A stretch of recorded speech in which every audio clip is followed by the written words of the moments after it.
What's going on, guys? Welcome to another episode of Smash JT. The other day I made a video talking about the Xbox Games Showcase, and I touched upon an issue that I said I might return to in a later video that I want to expand upon more, and that is the length of games relative to the amount of time that we have that is dwindling in all our lives to get around to playing them, and how, not to sound like a first world problem boomer right now, but there are way too many games getting way too good, and especially way too long.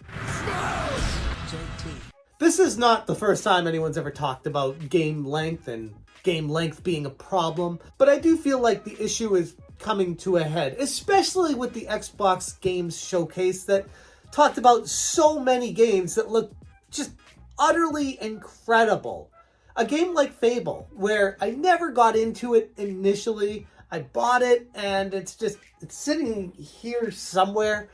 I never played it on the Xbox 360, and I always meant to. I just never got around to it.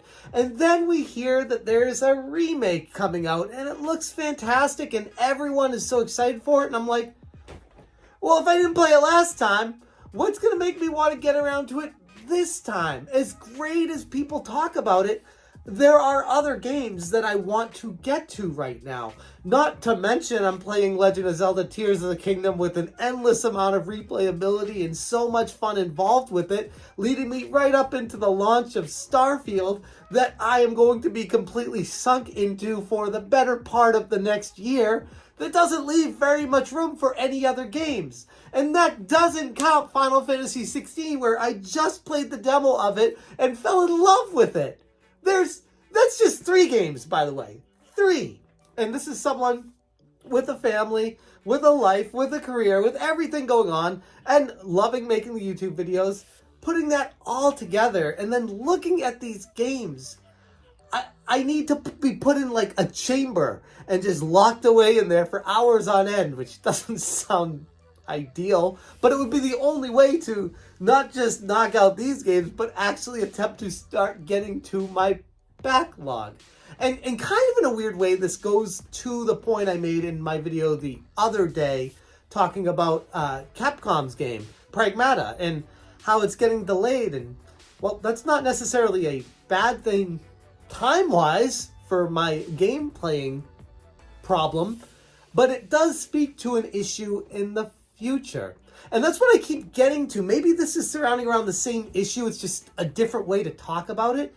Games are getting too long. There's no way to physically play all these great games in a succinct manner, unless you're the Dreamcast guy and just sit down and play a game all day and beat a 150-hour game in a weekend, and then move on to the next one on Monday. Unless you're someone like that, it's not possible. And even if you are, I genuinely have a hard time believing that you are able to grasp and comprehend and really feel the emotion in a game, really feel a part of the world, really get just engrossed in all of it if you're just blowing through a game. So there is something to be said for the longevity of a game. Take Octopath Traveler 2, for example, where I was playing that game, got it day one, and was enjoying it. It was good.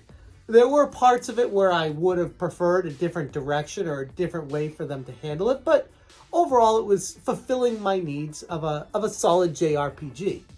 But then Tears of the Kingdom came out when I was about 65% of the way through Octopath Traveler 2. I haven't touched Octopath Traveler 2 since Tears of the Kingdom came out. And you could say maybe it's my fault for not getting around to it, but what I get at is it's a great game, just happened to butt up against a generational game, and I can't keep focusing on a different game when there's a generational game coming out. And that's the way I look at Starfield. That's the way I look at Pragmata. That's the way I'm looking at Final Fantasy 16. That's the way I'm looking at, that doesn't even count the Hellblade 2, Payday 3, Clockwork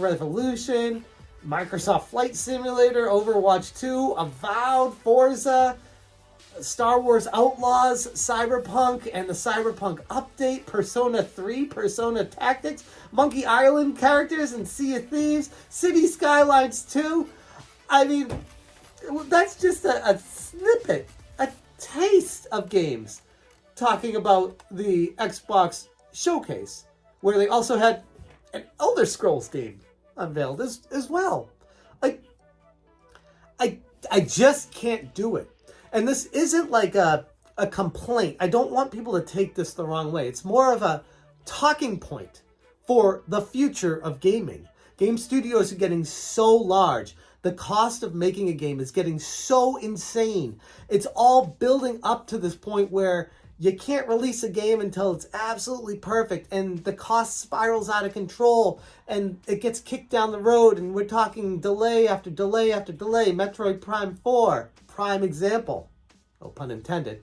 Pragmata, another example. So many games that were supposed to come out, but have been kicked down the road because of the development schedule and making it perfect. But then what happens after that? I feel like what I'm getting at is this is a situation where, as gamers, we find ourselves happy that companies are kicking the can down the road so that we can actually play the games that are coming out now.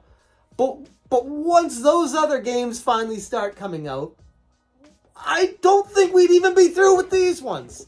It's the same situation I was talking about with Octopath Traveler 2 leading into Tears of the Kingdom.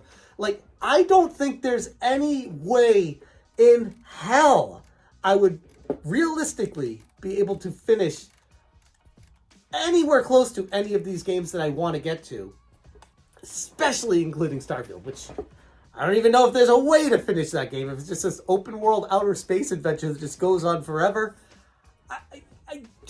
it leaves me in a constant state of flux. What are you supposed to do if there are games that you really want to play, and then more games coming out on top of that you really want to play, but you haven't even finished the first one or the second one? And this is on top of an insane backlog that I know a lot of you guys have that one day we'll get to, which seems further and further away with the development cycles of all these games, with all these awesome games coming out day in, day out over the next year, 2 years, 3 years.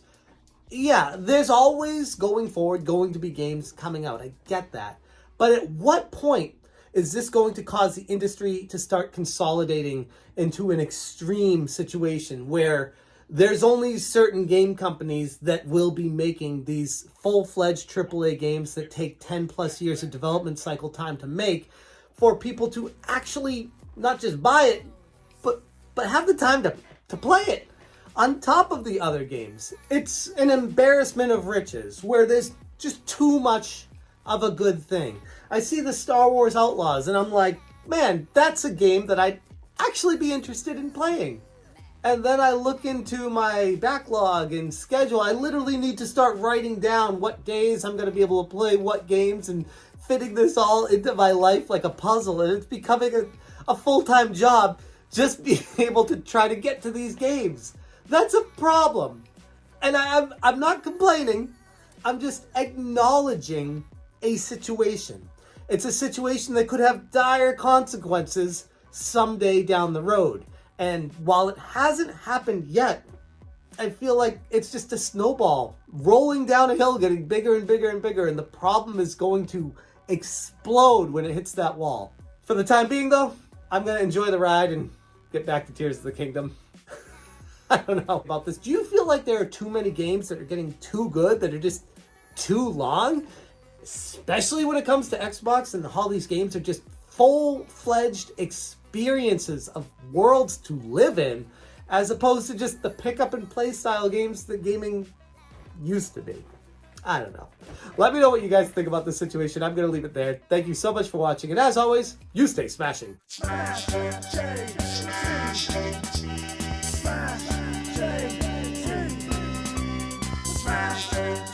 Smash,